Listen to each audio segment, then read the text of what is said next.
follow you back to your arms, wash it all off in the river of your heart. There's a million different songs that I've learned to sing, watching you bloom in the light of the moon. Your loneliness will never be lost on me, so reach out and love and don't be a stranger.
नमस्कार मित्रांनो, cartoonist combines, cartoonist cafe club आणि युवा संवाद या तिघांच्या संयुक्त विद्यमाने आम्ही महाराष्ट्रातील, देशभरातील, जगभरातील प्रसिद्ध व्यंगचित्रकारांच्या मुलाखतीचा हा कार्यक्रम करत आहोत.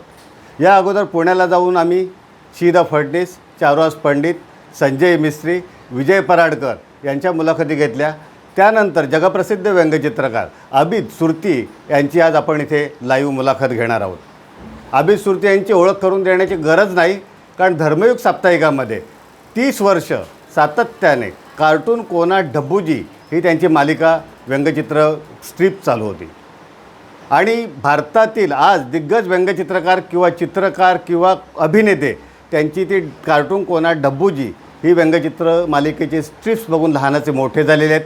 अभितजीने फार मोठं काम केलेले आहे, की त्या धर्मयुगच्या स्ट्रीपमधून त्यांनी व्यंगचित्रकलेची आवड भारताला नव्हे तर जगालाही लावलेली आहे. कारण हिंदी भाषा ही जगभरात पोचत असे आणि धर्मयुग त्यावेळेला धर्मयुग भारती मला वाटतं संपादक होते.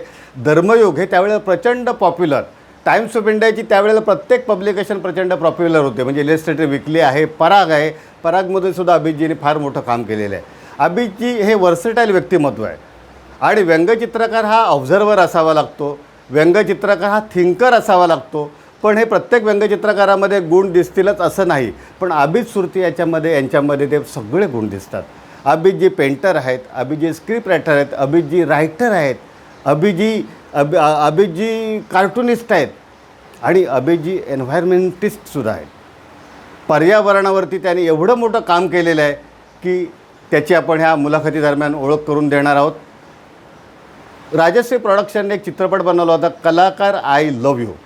कार्टूनिस्ट आणि कॅरिकेचर्सच्या जीवनावरती फार कमी पिक्चर जगभरामध्ये बनलेले आहेत.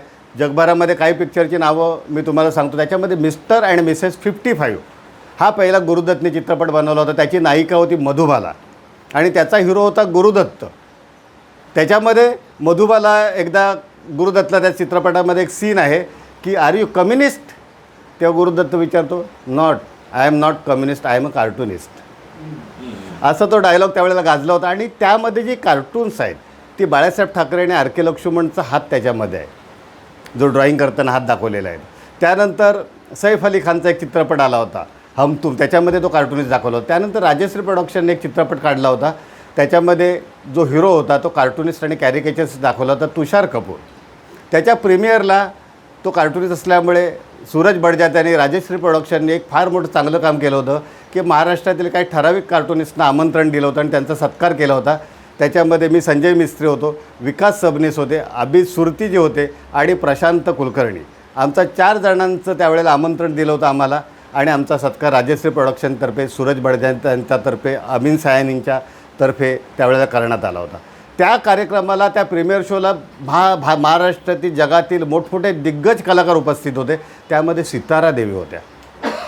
सितारा देवी त्या कार्यक्रमाला उपस्थित होता. माझा फोटो, माझ्याकडे स्वतःकडे कॅमेरा असल्यामुळे मी फोटो काढला आणि अभिजितची मला त्यावेळेला ओळख झाली. त्यांचं मी कार्टून कोना डब्बूजी लहानपणापासून बघत होतो, पण अभिजितजी मला तिथे भेटले आणि मला म्हणे संजयजी मेरा भी सिताराजी देवी जी के साथ फोटो निकाले आहे ना. आणि मी त्यांचा एक फोटो तिथे काढून दिला आणि त्यानंतर अभिजितजी मी गेलो तिकडून निघून गेलो, अभिजितजी निघून गेले. एकमेकाचा पत्ता माहिती नाही. आता फेसबुकवरून आपण एकमेकाला भेटत असतो, पण त्या काळात तसं सोशल मीडिया नव्हता, मोबाईलमध्ये कॅमेरे नव्हते.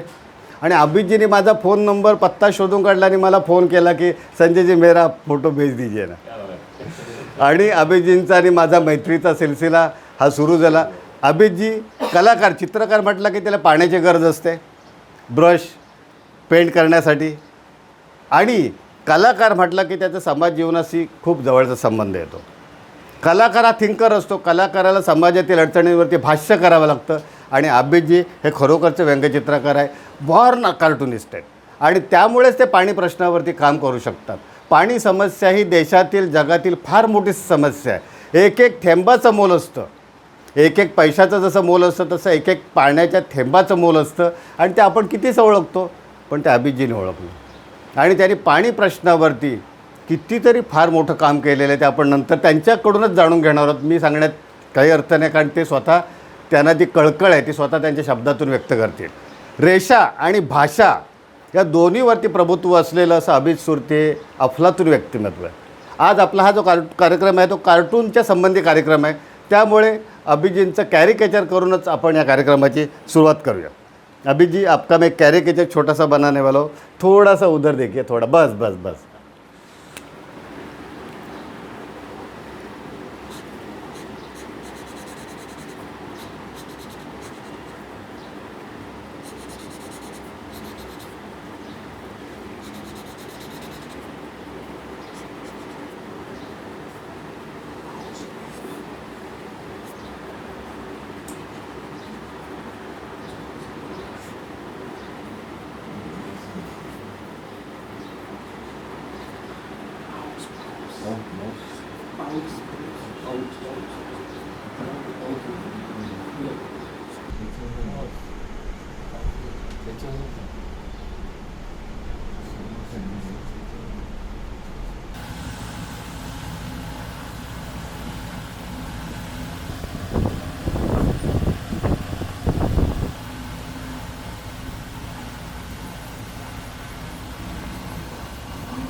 तुमचा प्रसिद्ध झालेला पहिला चित्रपट किंवा पहिलं व्यंगचित्र कोणतं, असे ठराविक बाळभूत प्रश्नच आपल्याला विचारले जातात.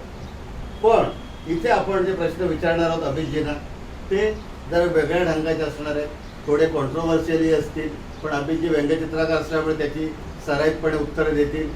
आपली भाषा कोणती असली तरी चित्रकाराची एकच भाषा असते, ती म्हणजे रेषा.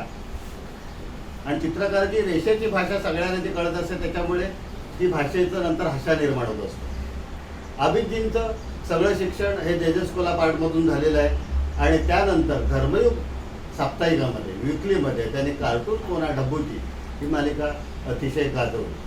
अभिजितजींना माझा पहिला प्रश्न असेल, माझा पहिला प्रश्न झाल्यानंतर बाकी सगळे आपण प्रश्न विचारणार, मी गप्प राहणार नाही, कारण माझं इंट्रोडक्शन खूप झालेलं. आपण सर्वांनी बोलायचं, कारण व्यंगचित्रकारांनी तसं कमी बोलायला पाहिजे. अभिजित, तुम्ही चित्रकार म्हणून जेजे स्कूल ऑफ आर्टमधून प्रशिक्षण सगळं घेतलेलं आहे. त्यानंतर तुम्ही कार्टून कोना डब्बूजी ही धर्मयुग मासिकातून, साप्ताहिकातून आपली मालिका चालवली, किंबहुना मालिका चालवली म्हणण्यापेक्षा संपादकांना ती आवडली म्हणून त्यांनी तुमची ती घेतली. तर हे कार्टून चित्रकारिते से कार्टून की तरफ आप कैसे मुड़ गए? कार्टून जो है, मैं ये कह सकता हूँ कि एक्सीडेंटली मैं कार्टूनिस्ट बन गया. Basically I am a painter. To survive as a painter, you need big money. तो पैसा कहाँ से आएगा? तो किसी ने कहा अमित भाई आपके हाथ से जो ड्राइंग बन रहा है ना, आप घोड़ा बनाते हो तो गधा लगता है, तो आप अच्छे कार्टूनिस्ट बन सकते हैं। क्या बात है। तो मुझे लगा कि ट्राई की जाए इसके अंदर। तो पहले जो कार्टून बनाया मैंने, वो मैंने और लक्ष्मण ने, क्या आगे बात? लक्ष्मण ने, क्या बात है? दोनों ने पॉकेट कार्टून, पहला pocket cartoon simultaneously same year उन्होंने टाइम्स ऑफ इंडिया में शुरू किया, मैंने भी टाइम्स ऑफ इंडिया में दिया था मेरा पहला कार्टून, पॉकेट कार्टून, वो टाइम्स में छपा था। क्या बात है। तो इस तरह कार्टून की लाइन चल पड़ी, इनकम उससे अच्छी होने लगी, तो मैं कंटिन्यू करता गया उसके अंदर। अब धर्मयुग में जो डब्बू जी की बात आप लोग कर रहे हैं ना, तो डब्बू जी में ये हुआ कि वो जो दौर जो था, उस दौर में नेशनलिस्ट फीलिंग बहुत थी, देशभक्त वाली, क्या बात है।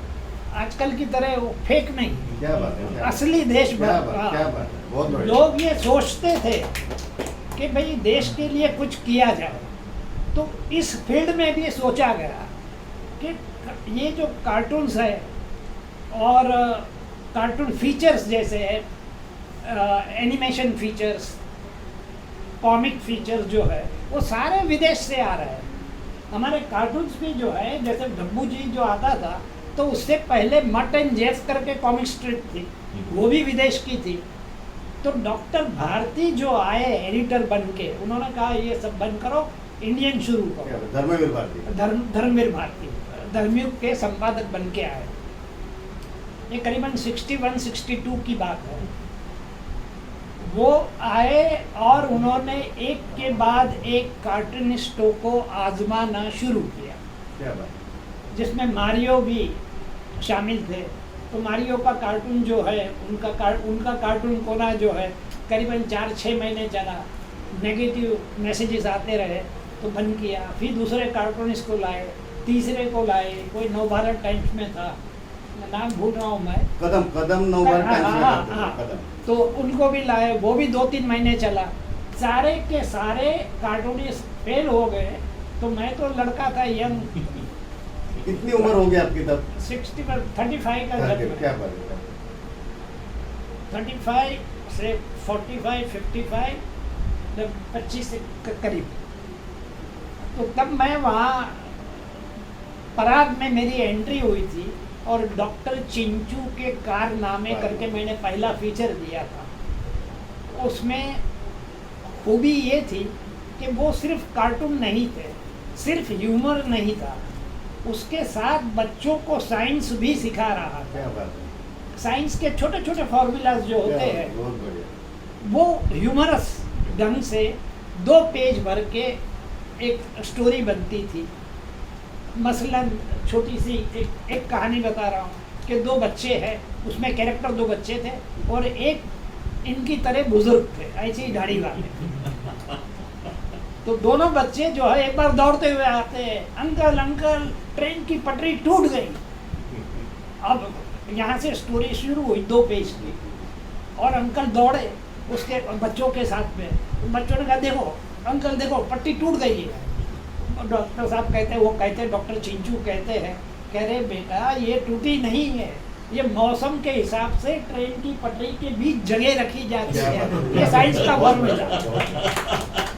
तो इसी तरह हर हफ्ते हर महीने, पराग मंथली था, तो हर महीने एक इस तरह के छोटे छोटे आइडियाज बच्चों के दिमाग में बिठाने के लिए।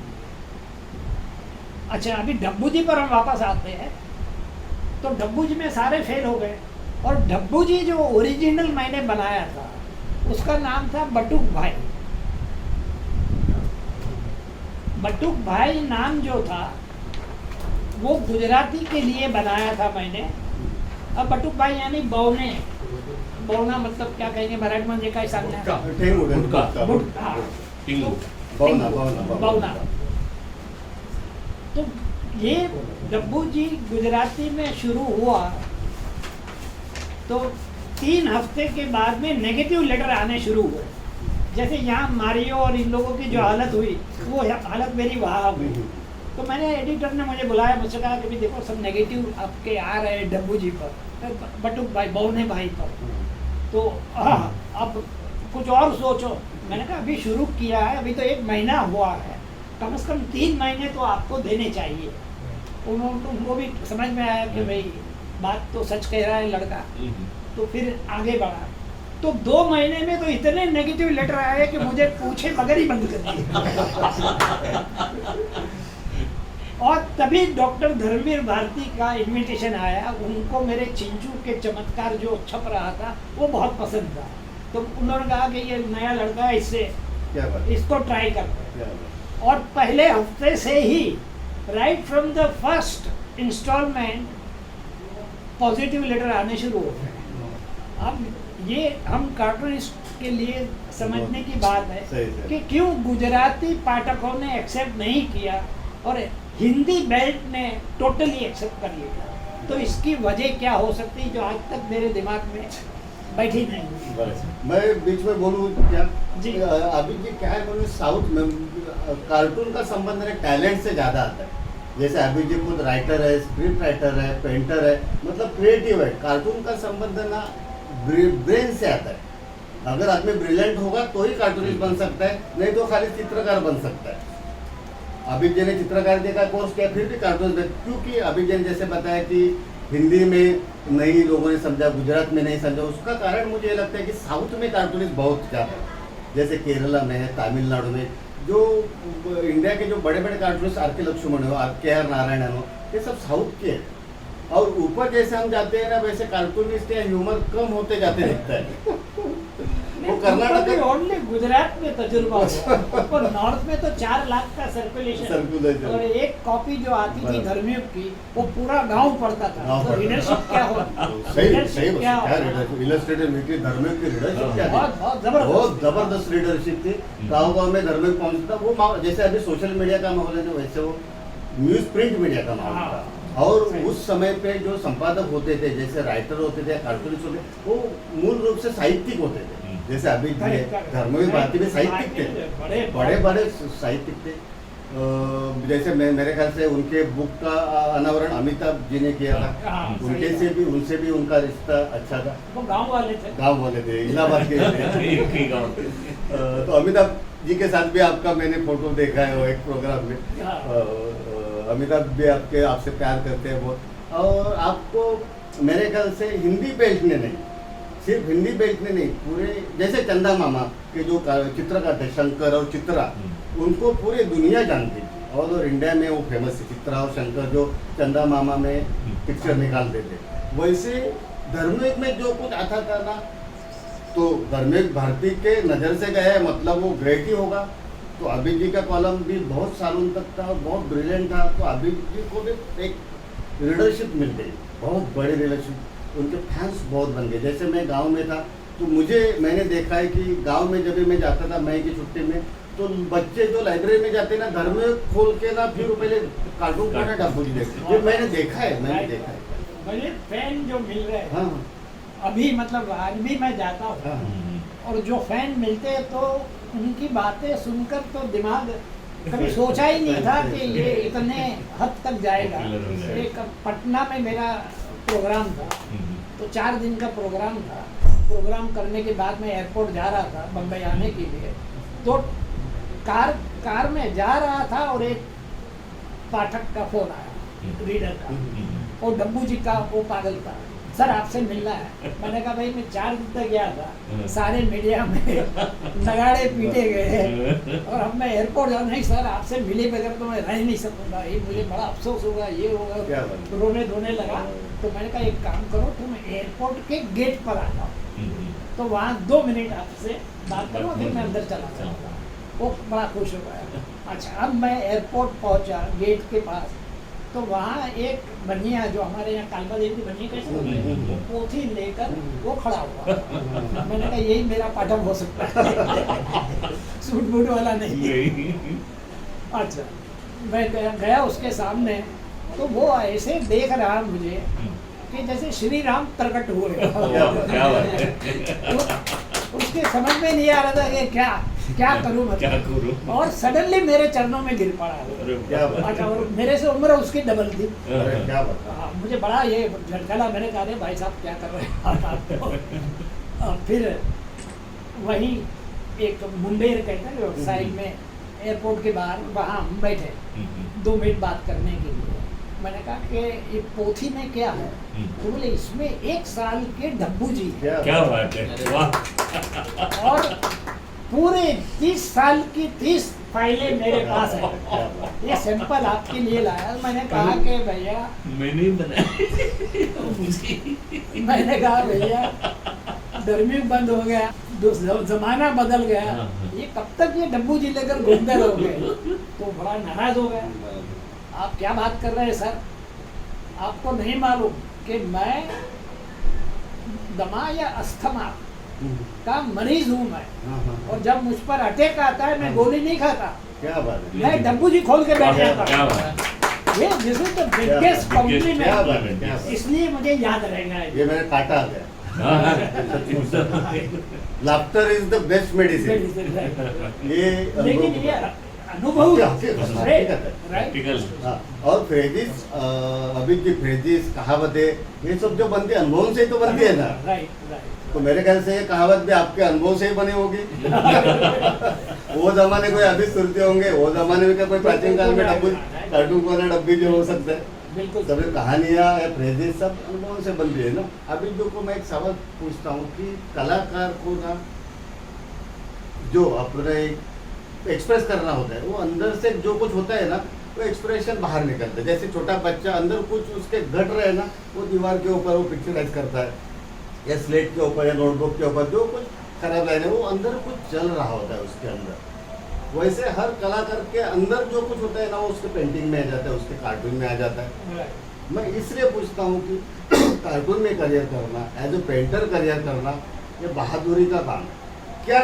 इसलिए आपने जो कैरेक्टर निर्माण किया, जिसका ड्राइंग ब्रह्मणी ने किया था, उसका टाइटल भी बहादुर है। बहादुर का राइट। ये जो टाइटल्स भी आते हैं ना, अंदर से सेल्फ सबकॉन्शियस माइंड से आते हैं, अंतर मन से आते हैं। जी। तो ये सचमुच वो कैरेक्टर, आप खुद बहादुर है। मैंने आपको देखा, बहुत सालों से आपको देख रहा हूँ, आपके बारे में पढ़ रहा हूँ, तो मुझे आपके अंदर भी एक बहादुर आदमी नजर आ रहा है। इसलिए आप वाटर के ऊपर ये कर रहे हैं या कार्टून का करियर कर, एज अ आर्टिस्ट करियर करना कोई आसान काम नहीं है। आपने सही किया, बात। आपके अंदर खुद बहादुर है। ये जो टाइटल्स आपने निर्माण किए, जैसे इंस्पेक्टर आज़ाद है, इंस्पेक्टर आज़ाद, तो ये जो कैरेक्टर है ना, बहादुर है। इंस्पेक्टर मतलब बहादुर ही होता है ना। एडवेंचर ही है उसका। हाँ, एडवेंचर ही है। जैसे टॉम सॉयर, अपना मार्क ट्वेन के एडवेंचर्स ऑफ टॉम सॉयर है, वैसे आपके सब बहादुर कैरेक्टर्स एक हैं। इंस्पेक्टर विक्रम था। इंस्पेक्टर विक्रम था, बहादुर शुजा। शुजा था, बहादुर। शुजा की छोटी सी कहानी बताओ। हाँ हाँ, बता जरूर। शुजा जो था, हाँ। ये जहाँ जहाँ टार्जन छप रहा था, हाँ हाँ वो लोग ये चाहते थे कि ये टार्जन को किसी तरह बंद किया जाए और इंडियन ऑल्टरनेटिव उसका क्रिएट किया जाए। मैंने कहा गिव मी 10 days, 10 दिन में सोच कर वो जो शुजा का कैरेक्टर आएगा, तो आप लोगों में से किसने पढ़ा है, बड़ा मैंने इज पढ़ा। Based on Hanuman ji. क्या? तो वो सारे ट्रेड्स हनुमान जी के उसमें डाल दी, और वो मिस्ट्री भी डाल दी जो टार्जन के साथ मिस्ट्री जुड़ी हुई है कि भाई ये कौन है, ये जंगल में कैसे आ गया, इसके साथ भी वो मिस्ट्री जुड़ गई। तो सारे ट्रेड्स जो है हनुमान जी के हैं, और वही एडवेंचर सब डाल के तो कई जगह से टार्जन तो बंद ही हो गए। और इंद्रजाल कॉमिक में हमने ये बहादुर शुरू किया, तो वहाँ उनके 2 फीचर चल रहे थे। फैंटम, एक तो फैंटम था और एक मैंड्रेक। Mandrake the magician. हाँ, तो ये दोनों की सेल डाउन और बहादुर की सुपर क्या सेल। उसका रिजल्ट अब देखने को मिल रहा है। कभी किसी ने मुझे एक फोटोग्राफ फॉरवर्ड किया, वो फोटोग्राफ शाहरुख खान के टेबल का है, क्या और बात उसके टेबल पर बहादुर पड़ा हुआ है। क्या बात। तो उसके फैन जो है वो आज भी, जैसे डब्बू जी के फैन नहीं भूले हैं, वैसे इसके फैन भी आज भी नहीं भूले। साहित्य तो अमर रहता है, जैसे आज भी चित्रकला या कोई भी आर्ट तो अमर होते हैं। इसलिए तो टॉल्स्टॉय या वॉल्ट डिज्नी के नाम आज भी लिए जाते हैं। अब भी उसी में से वो ओके, कार्टूनिस्ट से आप वाटर वाले पे कैसे मुड़ गए? प्रयास कैसा रहा है आपका कार्टूनिस्ट से वाटर हाँ, वाले पानी का जो सब्जेक्ट जो है subject। वो मेरे साथ बचपन से जुड़ा है। बचपन से इस माने में कि मेरी परवरिश जो हुई फुटपाथ पर हुई, और फुटपाथ पर एक एक बकेट पानी के लिए जो लड़ाइयाँ देखी थी, वो बचपन तो पीछे छूट गया, लेकिन लड़ाइयाँ साथ साथ चली। तो मैं एक दोस्त के घर में लीकेज शुरू हो गया। मैंने उससे कहा भैया देख तेरा नल टपक रहा है, तो कहा हाँ हो जाएगा, ठीक हो जाएगा। 6 महीने के बाद गया, फिर नल वही टपक रहा है, तो फिर मैं उस पर टूट पड़ा, वो मुझ पर टूट पड़ा। और गर्मा गर्मी में उसने कहा कि देखो आबिद भाई, छोटे काम के लिए कोई प्लम्बर नहीं आता। अब इसका जवाब मेरे पास नहीं था। दूसरा वो कह रहा है कि चंद बूंदे ही तो जा रही है ना, कोई गंगा तो नहीं बह रही है। अरे बाप। दूसरा उसका ये था। अच्छा, तो दोनों के जवाब मेरे पास नहीं थे। ड्रॉप्सी जा रहे थे, देखने में तो ड्रॉप्सी थे।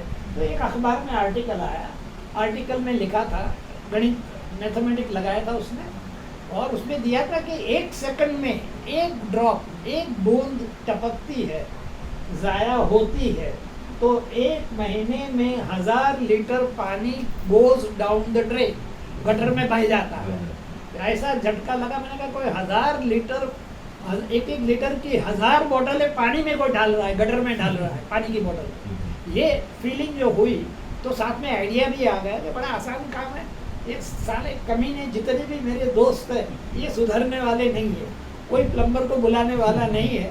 तो मैं ही प्लम्बर को लेकर सारे दोस्तों के घर जाके सबके नल ठीक कर दिए। वाह, तो ये क्या बात है। नींव पड़ी, बुनियाद, इसको मराठीमध्ये काय सांगणार? पाया पाया फाउंडेशन पाया, रचला. पाया पाया जो रचला आहे, गेला. हे आमचं गुजराती शब्द आहे।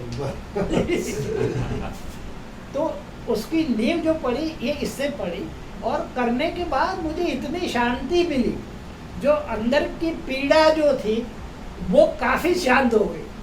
तो मैंने कहा इसको कंटिन्यू करना चाहिए। मैं और एक प्लम्बर, हम दोनों जाते थे, और कुछ पता नहीं था कैसे करना चाहिए, क्या करना चाहिए। बाद में पता चला कि भाई सेक्रेटरी की परमिशन बहुत ज़रूरी है, हाउसिंग सोसाइटी का जो सेक्रेटरी है उसकी परमिशन लेनी चाहिए। फिर परमिशन लेना भी शुरू किया। उसके बाद पता चला कि परमिशन लेते थे, ये हमारा पोस्टर है, सेव एवरी ड्रॉप और ड्रॉप डेड। मैं सोच रहा था सेक्रेटरी की परमिशन लेकर आ रहे हैं, पोस्टर भी लगा दिए नीचे, फिर भी मतलब ये लोग मुंह पर क्यों मार रहे हैं? सारे नहीं, 2-3 लोग। तो फिर पता चला कि जो मेरा प्लम्बर जो था, जो पहला प्लम्बर, वो डोरबेल बजाता था, दरवाज़ा मतलब वो ग्रिल अंदर का थोड़ा सा दरवाज़ा खुलता था, और उसका चेहरा जो था बिन लादेन जैसा था। तो सीनियर सिटीजन जितने भी अकेले रहते, लेडीज जेंट्स, वो मारते थे। फिर मुझे हिसाब समझ में आ गया। उसके बाद मैंने कहा आता एक मुर्गी पाइए।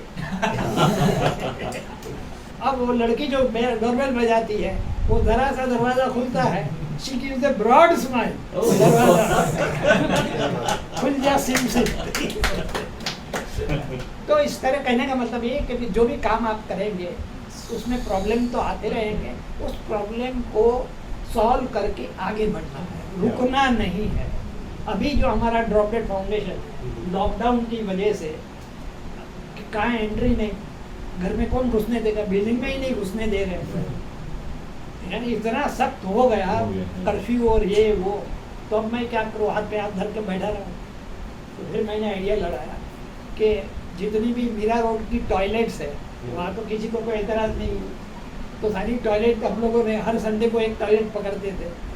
फिर पुलिस स्टेशन, हमारा कानकिया पुलिस स्टेशन है, वो पुलिस स्टेशन की पूरी बिल्डिंग जो है, एक संडे को उनकी पूरी बिल्डिंग कर दी, एक संडे को हमने पोस्ट ऑफिस वो पूरी कर दी, जितनी गवर्नमेंट ऑफिस ये थी ना वो सब हमने इस्तेमाल किया। और अब सर आगे नाम बोलो बेटा। मेरा नाम आनंद अंकुश है। तो सर मुझको पूछना है कि काफ़ी सारे इश्यूज हैं, मतलब पॉइंट उठाने के लिए, तो आपको वाटर के ऊपर ही मतलब काम करने के लिए क्यों मतलब इंस्पिरेशन है? इतनी सारी समस्याएं हाँ समस्या है। हाँ, तो मेरा मैसेज घर घर जाता हूँ तो मैं सीनियर सिटीजन जो भी मिलते हैं उनसे मैसेज देता हूँ कि भैया कुछ करो, आप बेकार बैठे हो घर के अंदर बैठकर नेगेटिविटी फैलाते रहते हो। नेगेटिविटी से मतलब ये कि सवेरे का अखबार खोलेंगे, पहले मोदी को पकड़ेंगे, देखो सत्यानाश किया उसने, यहाँ से शुरू हो गए। मोदी हाथ में नहीं आया तो फिर बीवी को पकड़ेंगे, अरे तेरे को चाय बनाना अभी तक नहीं आया। तो ये नेगेटिविटी जो फैलती है ना वो बड़ी डेंजरस होती है, चाहे वो घर में फैले, चाहे हमारे शहर में फैले, क्या बात है, चाहे देश में फैले। क्या बात है, तो बहुत बढ़िया। तो ये नेगेटिविटी तोड़ने के लिए मैं इन लोगों को बाहर निकालना चाहता हूँ। तो उनसे मैं यही कहता था कि भैया आप पानी के लिए नहीं कर सकते तो आप कम से कम चिड़ियाओं के लिए कीजिए। चिड़ियाएं मर रही है हमारे सही, मुल्क सही, में, सही, सही। उनके लिए कुछ कोई नहीं कर रहा है तो आप उनके लिए कम से कम दाने डालिए। चिड़िया के लिए नहीं कर सकते तो आप कम से कम एक पेड़ तो लगा के मरो। समझे? पेड़ लगा के मरोगे तो बच्चे आपके कहेंगे हमारे दादा ने या हमारे नाना ने पेड़ लगाया है। तो आपके सवाल का जवाब जो है ना इसमें आ गया आपका। Self Mandar Davi. Ji Actually, I want to ask if we all people know that we have you are a big writer also. According to your opinion, माझी 4 कादंबरी मराठीमध्ये ट्रान्सलेट झाली आहे. according to your opinion, हा. for cartoonist, it is compulsory that the cartoonist should be a writer also. Good question. ये कोई compulsory कोई वो नहीं है, इट शुड बी अंदर है तो बाहर आएगा आपको। Like the eagerness, उसको yeah. कोशिश भी करनी नहीं पड़ेगी क्या आपको। इस सारे कार्टून इस राइटर नहीं है ना, अपने सही। जितने भी बड़े बड़े No, but थे according to your opinion, मेरा बता रहा हूँ कि ये अगर अंदर है तो बाहर ऑटोमेटिक आएगा, आपको आप रोक भी नहीं सकेंगे। सही, सही। क्रिएटिविटी जो मैं अपनी पर्सनल लेवल पर बात कर रहा हूँ, क्रिएटिविटी जिस फील्ड में है, सॉरी जिस फील्ड में क्रिएटिविटी है आप मुझे उसमें डाल दो। क्रिएटिविटी से मतलब है कि आप ये जैसे पिलो डिज़ाइन करना है, लेडीज़ घर बैठ के करती है ना पिलो हाँ, की, बराबर। आप मुझे बिठा दो मैं बड़े मॉडर्न पिलोज बनाऊंगा। मुझे आप मोची बना दो, बेस्ट क्या बात जूते है। बनाओगे, बाटा वाले आएंगे मेरे क्या पास। बात है। तो क्रिएटिविटी आप पकड़ो सही, सही। eagerness. And you will be flying.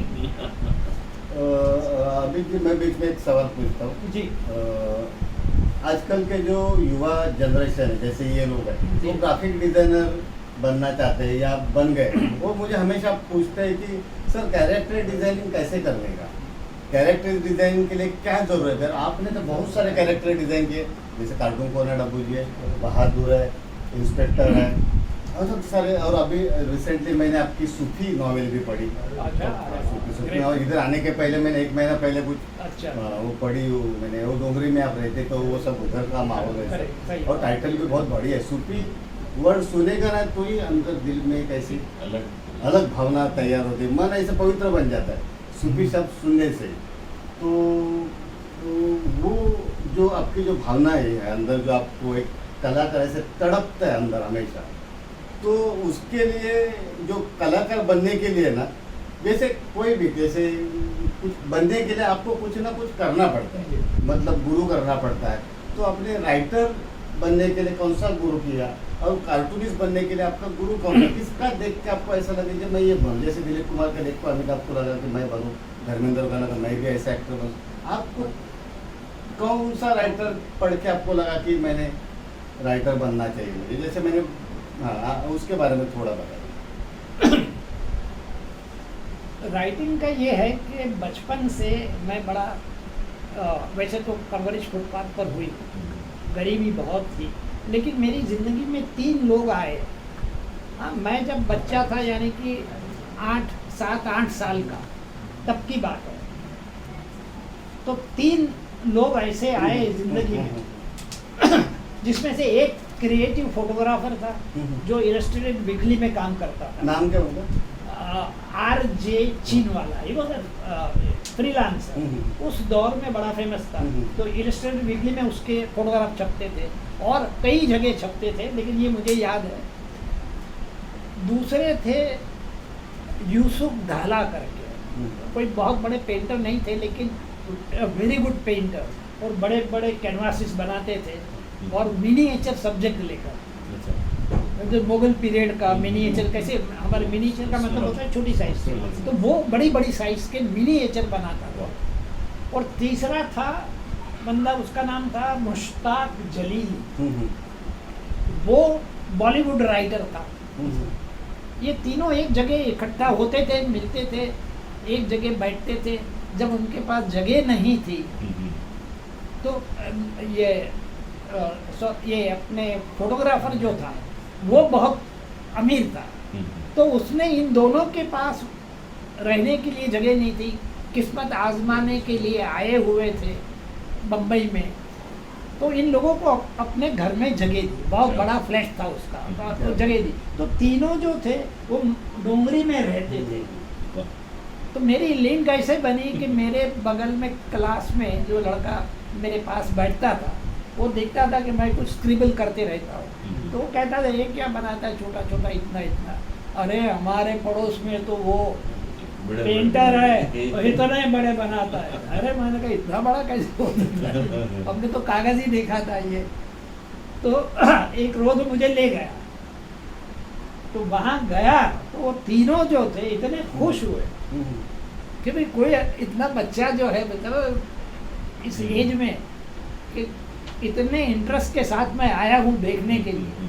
तो मुझसे कहा आप यहाँ आते रहना, यू आर ऑलवेज वेलकम। तो एक तो बड़े रईस घर में मेरी एंट्री हो गई, प्लस ये तीनों मेरे गाइड बन गए।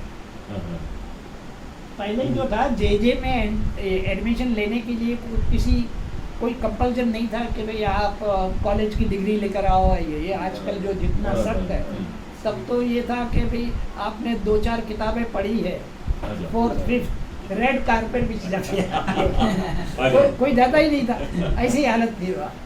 तो मैं तो सब छोड़ के जे में जाना चाहता था, I wanted to be a painter. ये डिफ़ॉल्ट मैकेनिज्म आप लोगों की ज़बान में। तो क्यों था, कैसे था, कोई हमारे खानदान में पेंटर नहीं था कि भाई जिसके जीन्स आए वो, तो ये फिर भी अंदर से था कि मुझे पेंटर बनना है और कुछ नहीं बनना है। तो मैं तो 4th 5वीं के बाद में मैं तो भागना चाहता था, इन लोगों ने रोका, पहले SSC करो 10 उसके बाद में जाना, तो फिर मैं रुक गया। अरे इकोनॉमिकली भी थोड़ी थोड़ी हेल्प करते रहे ये लोग। तो इस तरह मैं कार्टूनिस्ट भी बना और पेंटर भी बना। मैं अंबरनाथ से हूँ, विजय मोहन। आपको मेरा ये सवाल था कि आप आर्टिस्ट भी हैं, राइटर भी हैं और अच्छे कार्टूनिस्ट भी हैं, लेकिन आपका खुद का रुझान किस चीज़ में है? मतलब आपको मज़ा किस चीज़ में आता है, जो करने से आपको एक अलग ऊर्जा मिलती है या जिसमें आपका मन लगता है ज़्यादा? जो भी क्रिएटिव फील्ड है, कोई भी क्रिएटिव फील्ड उठा लो, मैंने कहा मुझे मोची बना दो, कोई फर्क नहीं पड़ेगा, वहाँ भी ऐसी क्रिएटिविटी दिखाऊंगा, मोची भी हैरान हो जाएगा। हाँ, तो एक माइंड में पहले से मैंने ना डिफ़ॉल्ट मैकेनिज्म वर्ड यूज़ किया। हाँ, तो क्रिएटिविटी में कोई भी फील्ड में डालो, कोई फर्क नहीं पड़ेगा। अभी एक बंदा आया मेरे पास, ये कब की बात है 89, उसको कहीं से ब्लैक का लाख रुपया आ गया उसके पास, ब्लैक का। तो मुझसे कहा अभी हम नाटक बना दो। मैंने कहा नाटक में लाख रुपया चाहिए, तो बोला आ गया मैं सुना वो भाग जाएगा। अच्छा, दूसरा मुझे कोई एक्सपीरियंस नहीं कमर्शियल सर्किट का, कॉलेज में नाटक किए थे वो सब अलग बात थी। तो ये चुनौती आई ना, क्रिएटिविटी भी है इसमें और चैलेंज भी है।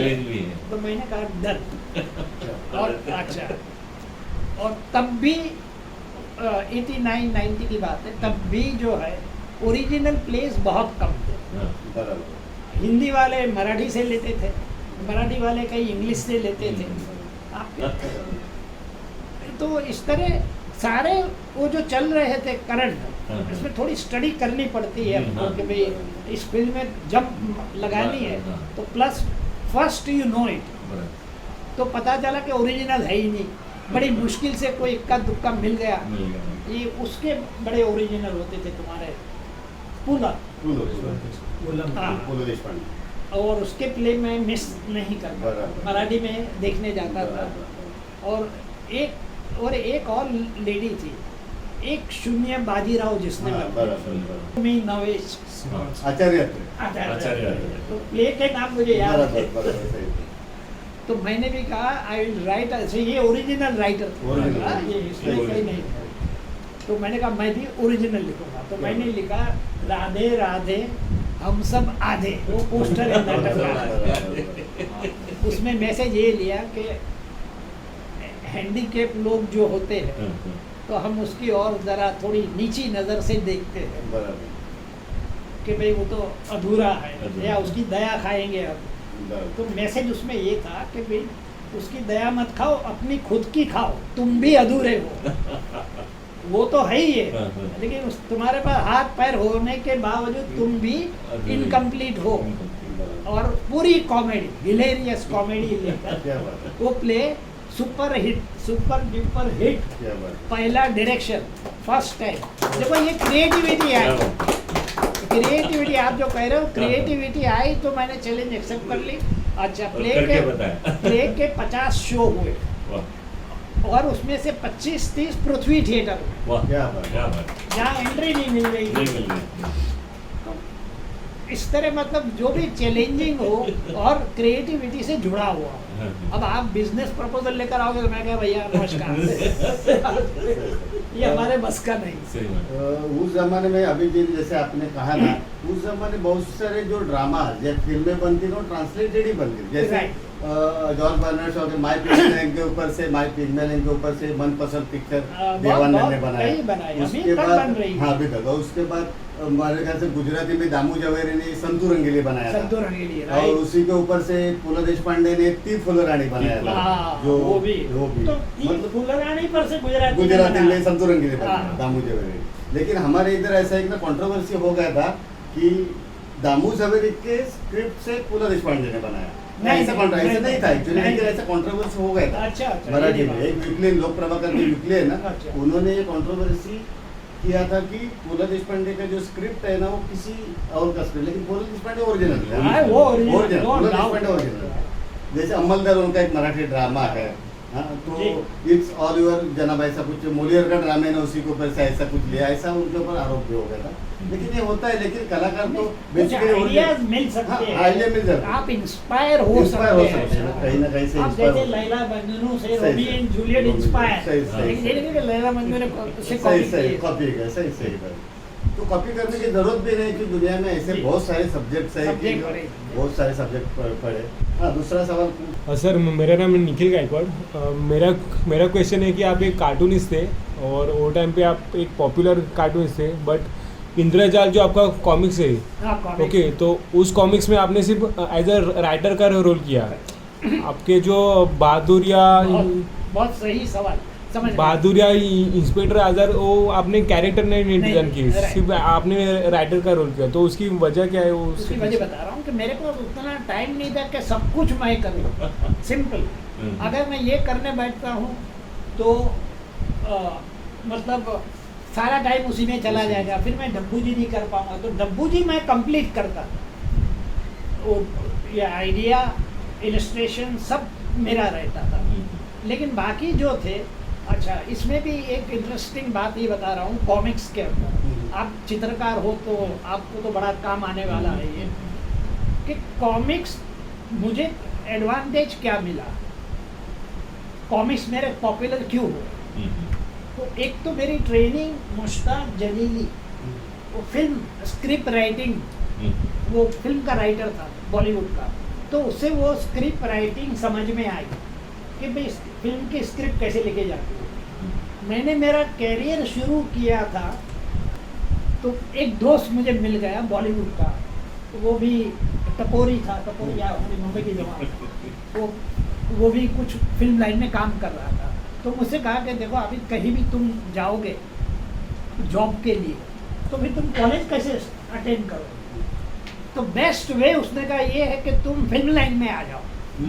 कि वहाँ शूटिंग जो होगी पे ये अभी आज 2 दिन हुई, फिर 1 महीने के बाद दूसरे 4 दिन शूटिंग होगी। मिनिमम 2-3 साल से पहले कंप्लीट हुई तो लोग ये सोचते थे कि दम नहीं होगा कम इसमें। नहीं हो तो बोले तुम इसमें आ जाओ, यहाँ आ जाओ तो आराम से तुम आराम से तुम्हारी कॉलेज भी चलेगी, ये भी चलेगी। तो मुझे जो जॉब मिली वो स्पॉट बॉय की। स्पॉट बॉय यानी कैंटीन बॉय जो होता है ना, जूते साफ करो, ये करो, फ्लोर में फटका मारो, ये वो सारे जो काम थे। मैंने कहा no problem, I will do it करके मैंने ले ली। तो यहाँ से मैं ये जब काम करता था, और जैसे अभी एक शूट हुआ, एक शॉट लिया, उसके बाद में दूसरा शॉट जो अरेंज होगा तो बीच में 3 घंटे का गैप पड़ेगा। तो मैं 3 घंटे में स्टूडियो के गेट के बाहर बैठकर मैं नॉवेल्स पढ़ता था और शरद बाबू का पूरा सेट पढ़ा। क्या बात है, शरद चंद्र चटर्जी। हाँ, शरद चंद्र चटर्जी का ये आपके खांडेकर को भी पढ़ा, वही क्या विसा खांडेकर। हाँ, विसा खांडेकर, उसका वो ट्रांसलेट होकर गुजराती में पूरा सेट आया था। तो ये जो शूटिंग, ये डायरेक्टर, हीरो, हीरोइन, ये सब सोचते थे कि ये बंदा है कौन, ये जो शरद बाबू पढ़ रहा है। तो कोई ऑर्डिनरी नहीं है, आदमी दिखता है। हाँ, कोई अलग से है ये। तो फिर उनको ये अभी तक वो राज खुला नहीं था कि मैं I am interested in painting, cartooning, ये सब क्रिएटिव फील्ड के अंदर। उसके बाद एक इंसिडेंट ये हुआ, ये बहुत दिलचस्प इंसिडेंट है कि हमारी जो हीरोइन थी, फिल्म का नाम था बेगाना। बेगाना धर्मेंद्र हीरो था और उसमें हीरोइन थी सुप्रिया चौधरी जो बंगाल से आई थी। वो बैठी हुई थी कुर्सी पर, मैं उसके चरणों में बैठा था, उसके पॉलिश कर रहा था जूते। हाँ, वो ऐसे जूते देकर बैठे थे, तो बैठ के मैं कर रहा। उसके बगल में बैठी थी चंद्रिमा भादुरी करके कैरेक्टर आते, वो दोनों गपशप लड़ा रहे थे।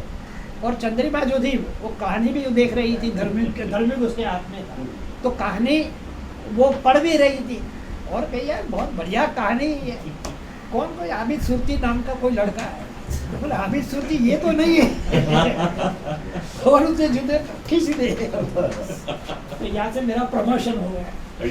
प्रमोशन हुआ तो मुझे भेज दिया, बोले राइटर है, बड़ी बड़ी किताबें पढ़ता है, तो सुप्रिया चौधरी को डायलॉग सिखाने के लिए, डायलॉग डायरेक्टर। तो वो तब सन एंड सैंड की ओपनिंग हुई थी, ये तब की बात है। तो मुझे रहने का भी सन एंड सैंड में, कहा फुटपाथ पर से कहा सन एंड सैंड में रहना, 5 स्टार होटल, 5 स्टार होटल में, और वो भी सुप्रिया चौधरी का। मैं डायलॉग डायरेक्टर बना, फिर एडिटिंग में गया, तो वहाँ मुझे काफ़ी कुछ जाने, तो पूरी फिल्म बनाने की टेक्निक मैंने जान ली। वो सारी टेक्निक मुझे ये इसमें काम आई, बहादुर कॉमिक्स के अंदर। और मैंने जितने भी आर्टिस्ट ने मेरे साथ काम किया, तो मैंने तो स्टोरी वर्कआउट की, कैरेक्टर वर्कआउट किए, उसको स्क्रिबल करके ड्रेसेस के साथ में भी मुझे ये इसको कुर्ता चाहिए, सैफरन ये जीन्स चाहिए, ये स्क्रिबल करके ड्रेस दे दिया, ड्रेस डिजाइन भी दे दिया। और जो स्क्रिप्ट लिखता था कॉमिक की, वो कॉमिक के फॉर्म में होती थी, और उसके साथ लिखता था क्लोजअप चाहिए, लॉन्ग शॉट चाहिए, टॉप शॉट चाहिए। हाँ, ये तुम्हें कहीं किसी ये कॉमिक्स में बड़ी मुश्किल से अगर कोई अभी पैदा हुआ हो तो आज तक मुझे कोई नहीं मिला। और दूसरा ये कि कॉमिक्स जो है इससे विजुअल मीडियम, जिसमें कम से कम डायलॉग हो। जैसे फिल्म जो है is a visual medium, theatre is a dialogue medium, दोनों में जो फर्क बता रहा हूँ। उसी तरह इसमें भी ये कॉमिक के अंदर पिक्चर ज्यादा हो, टेक्स्ट कम से कम। तो ये सारा सब मेरे जहन में था। तो मेरे कॉमिक जो कामयाब हुए इसका सीक्रेट ये है कि भाई थरोली अगर आप पकड़ लेते। सर मेरा नाम सुभाष कदम है। अभी हम लोग यंग जनरेशन है, अभी कार्टून्स में अभी सब काम कर रहे हो। अभी वो आप हम लोग के लिए क्या संदेश देना चाहते हैं, कि अभी उसके लिए मैसेज देना चाहते हैं? देखो, ये दौर कार्टूनिस्ट के लिए बहुत बुरा दौर है। बुरा इस माने में कि इकोनॉमिकली कोई गुंजाइश नहीं। आज आप अखबार में जाएंगे कार्टूनिस्ट बन के तो किसी को नहीं चाहिए। राइट। कहीं जॉब कहाँ है आप बताइए सही, आप। सही, सही, और सही। अगर जॉब है तो 5,000 या 10,000। तो होता क्या है अभी जो हो रहा वो ये हो रहा है कि कार्टूनिस्ट जो है वो एनिमेशन की ओर जा रहे सही। हैं। अगर आप एनिमेशन स्टूडियो में जॉब लेते हो तो स्टार्टिंग 25,000 मिलेंगे कम से कम। तो ये इकोनॉमी जो इस तरह चली है और कार्टूनिस्ट का पोजीशन डाउन होते गया। जैसे पहले ये था कि लक्ष्मण का कार्टून नहीं है तो टाइम्स ऑफ इंडिया नहीं है। जैसे धर्मेंद्र में डब्बू जी नहीं है सही, तो सही। बड़े डिस्टर्ब हो जाते थे, कह रहे क्यों नहीं है मतलब। अब वो दिन नहीं है। सही बात।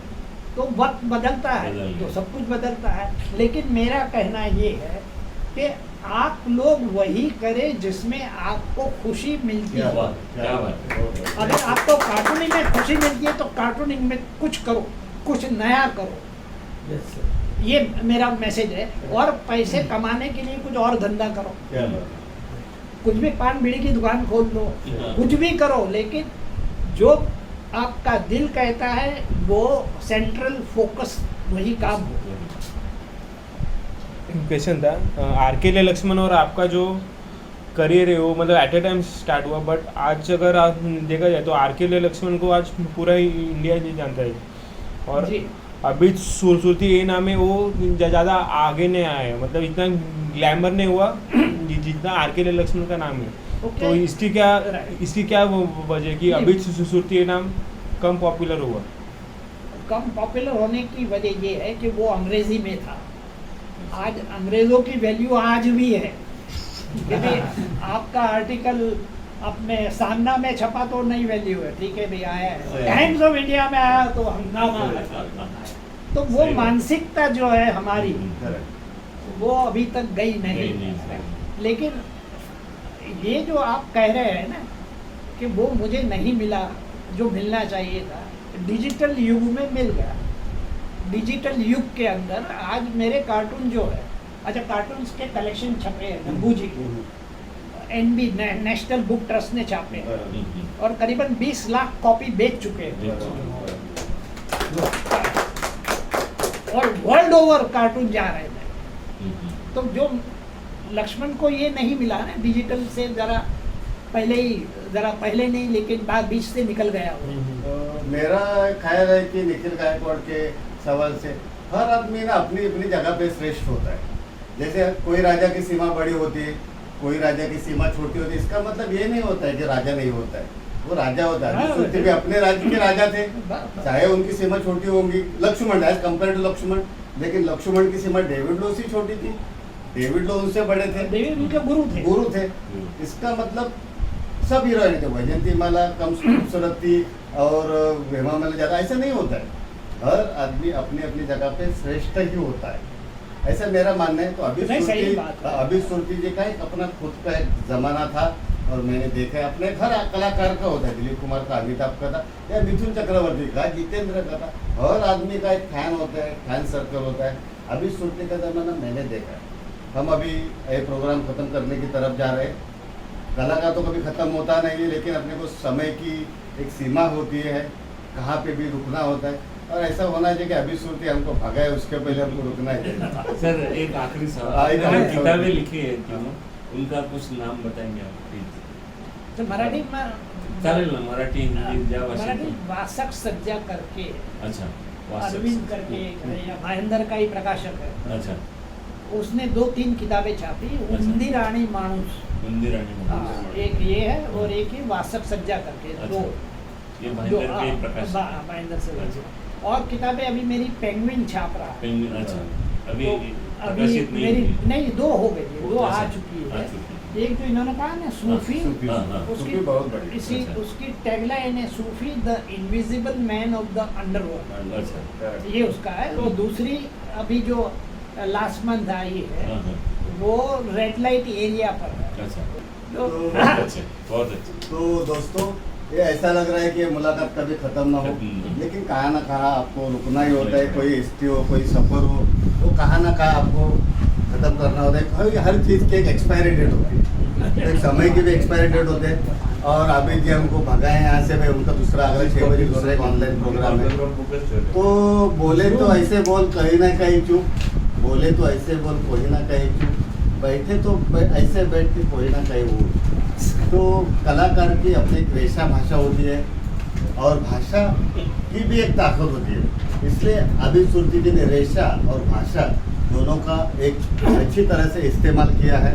तो अभी सुरती कार्टूनिस्ट भी है और राइटर भी है, उनको मैं एक विनती करूँगी कि आप कुछ भी एक कार्टूनिस्ट का आपका जो अंग है ना, वो हमारे श्रोताओं को या हमारे ऑडियंस को कृपया दिखाइए। हमने इधर एक कागज़ लगे उसके ऊपर आप कुछ भी एक ड्राइंग कीजिए। मैं फीलिंग सो हैप्पी कि इतने सारे आप नहीं, लोग नहीं, इतने नहीं। हाथ शेक हो रहा है। ये कोई बात नहीं, ठीक है। कार्टूनिस्ट पूरे दुनिया को शेक करते हैं तो हाथ होने को।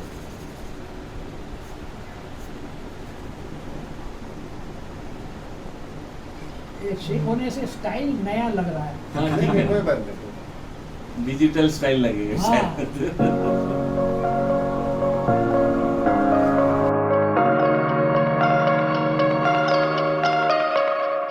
I like your taste in tunes and everything you ooze. The tempo of your beat, you bleed a melody.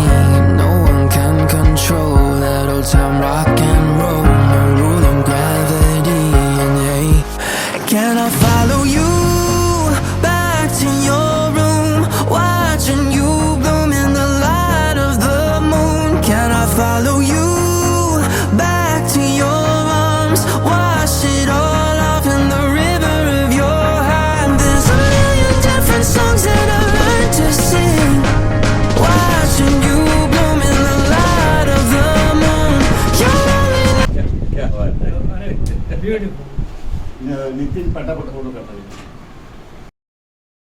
माझा पण बघा. हां घ्या हां मग ह्यांचं आधी ब्यूटीफुल है क्या? भाटिया सर ब्यूटीफुल आहे ह्यांचं आधी छोटे बच्चे की तरह वो करेक्ट। वो ब्रिलियंट है, उसको अवार्ड्स नेशनल अवार्ड्स वगैरह मिले, इंटरनेशनल अवार्ड हो गए। आनंद सावरकर स्मारक में कार्टून वर्कशॉप हर संडे को होता है। ये सब उनके स्टूडेंट हैं, उनकी तरफ। तो हमारी तरफ से एक छोटी सी